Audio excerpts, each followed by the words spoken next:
Hello everybody les amis, salut, c'est Sébastien sur Actualia, on YouTube et www.actualia.fr. Alors, aujourd'hui on va parler de monsieur Microsoft, on va parler de Windows 10. Dans moins d'un an, le support de Windows 10 sera bien fini. Mais que faut-il savoir? Le compte à rebours a commencé pour donc tout simplement les utilisateurs de Windows 10. Microsoft a annoncé la fin du support officiel de cette version du système d'exploitation Windows, voyez par là Windows 10, d'ici moins d'un an, précisément le 14 octobre 2025. Donc le 14 octobre 2025, c'est terminé. Cette échéance marquera la fin d'une ère pour l'un des OS les plus populaires, et en plus ça rime, au monde, qui avait fait ses débuts, faut quand même le préciser, en juillet 2015. Il fait quand même il y a 10 ans. Donc il était temps qu'il prenne sa retraite. Mais qu'est-ce que cela signifie exactement? Lorsque Microsoft met fin au support de son système d'exploitation, cela signifie plusieurs choses. La fin des mises à jour de sécurité, ça c'est quand même assez important. Microsoft ne fournira plus de mises à jour de sécurité pour Windows 10. Cela peut prendre les appareils qui l'utilisent. Cela peut rendre les appareils qui l'utilisent vulnérables à des menaces comme les virus, les logiciels malveillants, les attaques, etc. Et entre autres les attaques de sécurité. Vous aurez aussi l'absence de nouvelles fonctionnalités. Même si certaines mises à jour ajoutant de nouvelles fonctionnalités s'étaient déjà ralenties ces dernières années, vous en aviez quand même quelques petites-unes encore. Cette date, donc, va marquer maintenant, dans moins d'un an, donc, marquera la fin complète de tout ajout de fonctionnalités, d'optimisation, de mise à jour de sécurité. En fait, c'est l'abandon, quoi. Fin du support technique. Les utilisateurs ne pourront plus bénéficier de l'assistance technique de Microsoft pour les problèmes liés à ce système d'exploitation. Mais pourquoi la fin du support est-elle importante? Le principal risque lié à la fin du support d'un OS, comme Windows 10, est la vulnérabilité croissante face aux menaces de sécurité.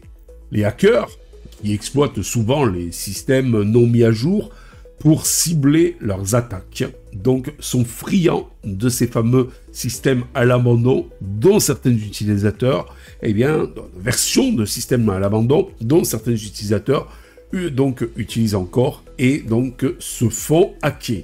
Sans les mises à jour régulières, plus de mises à jour de sécurité entre autres, les utilisateurs risquent de voir leurs données et leurs systèmes compromis. De plus, certains logiciels et applications cesseront probablement de supporter Windows 10, forçant les utilisateurs à migrer vers un système d'exploitation plus récent pour continuer à utiliser certains programmes. On va dire, mais s'ils marchaient sur Windows 10, comment ils ne vont pas marcher sur Windows 11 Pourquoi il y a besoin de... s'ils marchaient sur Windows 10, déjà, pourquoi ils ne marcheraient plus parce que c'est la fin du support? Parce que tout simplement, les prochaines mises à jour de ce fameux logiciel utiliseront des choses qui seront présentes dans Windows 11 et que vous n'aurez pas dans Windows 10. Donc quand il va se mettre à jour et puis il va voir que c'est Windows 10 et pas Windows 11, mais il a besoin de certains modules, librairies ou autres de Windows 11, il dira, je peux plus fonctionner. Il y a le même problème chez Monsieur Apple. C'est-à-dire qu'au bout d'un moment, quand vous ne pouvez plus upgrader macOS, vous avez certains logiciels qui ne fonctionneront plus avec les nouvelles mises à jour, avec l'ancien macOS. Les développeurs de logiciels ne s'alignent généralement que sur les OS actifs et à jour. Parce que mettez-vous à la place d'un gars qui fait un logiciel Y, il va pas s'amuser à continuer à maintenir des versions qui fonctionnent avec les anciennes OS. Sinon, il aurait 10 000 versions, entre guillemets 10 000, mais plusieurs versions à maintenir, et ça serait aberrant. Donc, il maintient que celle qui est censée être à jour est maintenue sur les OS actifs et à jour. Donc, alors à bientôt, dans un an, ce sera Only Windows 11. Voilà, tout simplement. Et voir après Windows 12. quelles sont les options pour les utilisateurs donc de Windows 10? Même passer à Windows 11. Mais cette solution la plus simple pour ceux qui utilisent encore Windows 10 est de migrer vers Windows 11. Lancé en octobre 2001, Windows 11 offre des performances améliorées, des fonctionnalités de sécurité plus robustes et une interface utilisateur modernisée. La mise à jour est gratuite pour la plupart des utilisateurs de Windows 10, mais, et c'est là où le bas blesse, Windows 10 est quand même sorti en 2015, et si votre appareil ne répond pas à certaines exigences matérielles, telles qu'entre autres la présence d'un module TPM 2.0 et d'un processeur compatible, généralement certaines versions 7, certaines versions 6, mais voilà, et voire les versions 8. Je parle en génération de processeurs Intel par exemple. Eh bien là, vous serez tranquille. Sinon, il faudra changer de PC. Monsieur Microsoft vous l'a dit. Le pire, c'est qu'il l'a dit. Il a dit, si jamais ne mettez pas des patchs, rien du tout, si votre ordinateur n'est pas compatible avec Windows 11, changez le matériel. Voilà. Explorez d'autres systèmes d'exploitation. Et c'est là que peut-être, ce sera pour vous le déclenchement, la petite lumière qui va s'allumer, la petite étincelle qui va faire que pour ceux qui ne souhaitent pas passer à Windows 11 ou qui ne peuvent pas passer à Windows 11, eh bien, il existe d'autres options comme les distributions Linux qui offrent une alternative open source. Cependant, tout n'est pas rose. Cette transition peut nécessiter un certain temps d'adaptation et d'apprentissage parce que GNU Linux n'est pas Windows. Vous aurez peut-être certaines choses à changer dans vos habitudes, à adopter de nouveaux logiciels alternatifs à ceux que vous avez. Peut-être que certains logiciels que vous avez n'auront pas d'alternative dans le monde de Monsieur GNU Linux. C'est à voir donc et à vous de vous renseigner avant de faire le pas vers chez Monsieur Linux. Alors chez Monsieur Linux, l'avantage c'est que vous n'aurez pas besoin donc en fait de numéro de série. Il n'y a pas de restriction, oui voilà, votre processeur c'est une génération par exemple 5 en Intel et donc pas compatible avec Windows 11, mais est-ce que ma distribution Linux va fonctionner? Ben oui, n'importe quelle distribution Linux digne de ce nom fonctionnera sur votre, par exemple, Intel génération 5. Je ne parle pas d'i5, je parle de Intel génération 5. Même, je dirais même plus, moi je fais fonctionner sans aucun problème sur un Intel i5 génération 4, eh bien Linux sans aucun problème. Alors je dis pas que c'est le top des tops pour faire du montage vidéo, mais malgré tout, pour un usage basique, bureautique, un peu de traitement de photos, aller regarder des vidéos sur le net, etc., du divertissement, aller checker les emails et tout, surfer sur le net et tout, c'est largement suffisant et ça fonctionne super bien.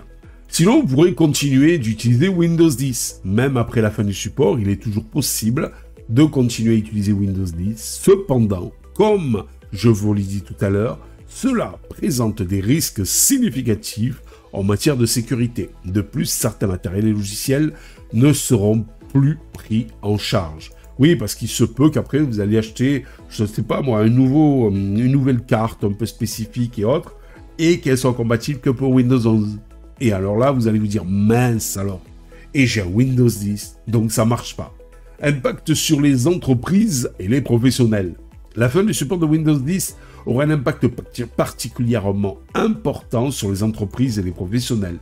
De nombreuses entreprises utilisent encore Windows 10 sur une grande partie de leur parc informatique. Ces entreprises devront envisager une migration vers Windows 11 ou d'autres solutions pour éviter de s'exposer à des risques, comme les particuliers, de sécurité ou à des incompatibilités logicielles, voire matérielles, s'ils ajoutent un peu plus tard, donc en fait du matériel. Les services informatiques devront préparer la transition en s'assurant que tous les systèmes et logiciels utilisés dans l'entreprise sont compatibles avec Monsieur Windows 11.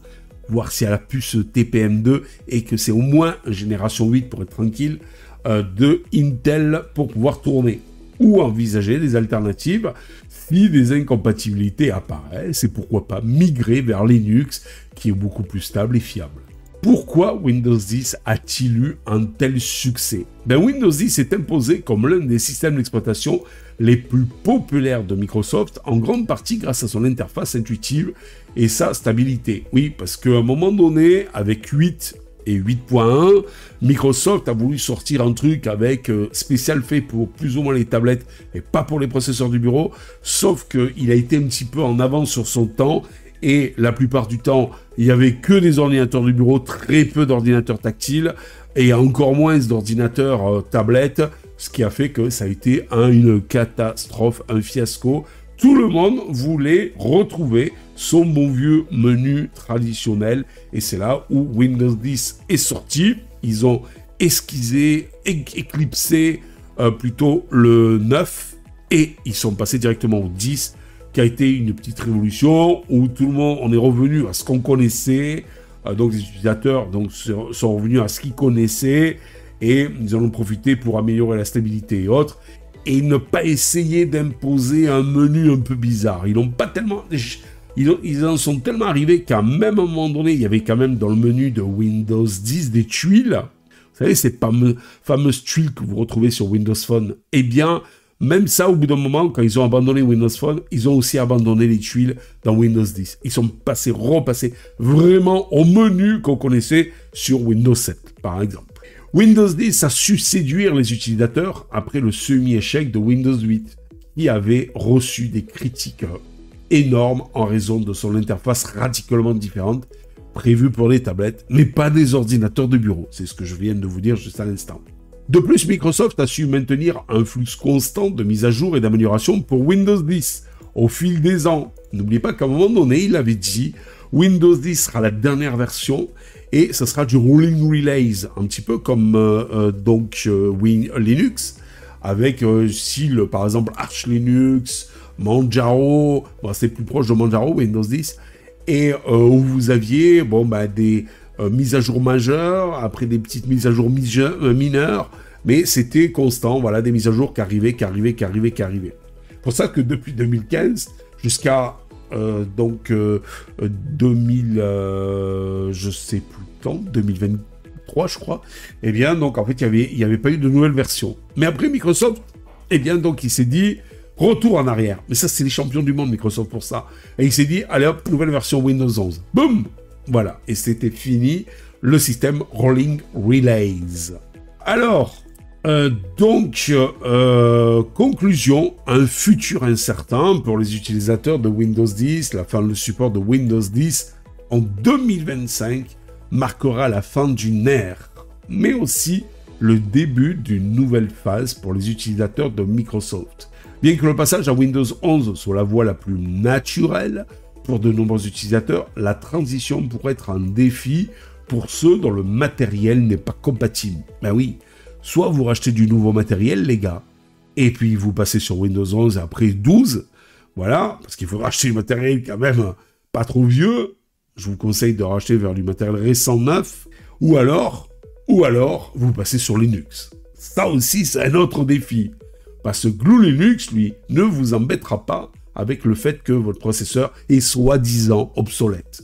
Les utilisateurs donc doivent se préparer dès maintenant pour éviter d'être pris à court à la date fatidique. Vous avez encore un peu moins d'un an pour donc, déjà voir si votre ordinateur est compatible Windows 11, passez d'ores et déjà sur Windows 11, je vous rappelle que c'est entièrement gratuit, éventuellement après, donc, voir si tout va bien.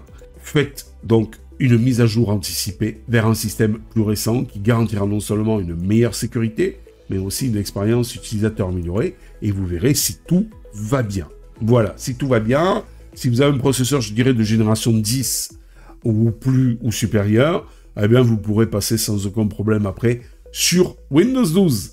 Voilà, de toute façon, même rester sur Windows 11, vous aurez quand même encore pas mal d'années donc de maintenance. En résumé, dans moins d'un an, Windows 10 ne sera plus officiellement soutenu. Pour éviter les problèmes de sécurité, il est essentiel d'envisager une mise à jour vers Windows 11 ou Si c'est pas possible, changez le matériel, ou si c'est pas possible, eh bien, trouvez une nouvelle alternative fiable comme Monsieur GNU Linux. Voilà! J'espère que cette petite vidéo vous a plu. N'oubliez pas le petit pouce en l'air, n'oubliez pas de vous abonner. Tout ça pour nous encourager, c'est totalement gratuit, je vous le rappelle. Tout ça pour nous encourager dans cette belle aventure multimédia. Ciao les amis, bye bye. Si vous avez aimé cette vidéo, abonnez-vous, mettez un pouce en l'air, et partagez cette vidéo, merci, cela fait toujours plaisir.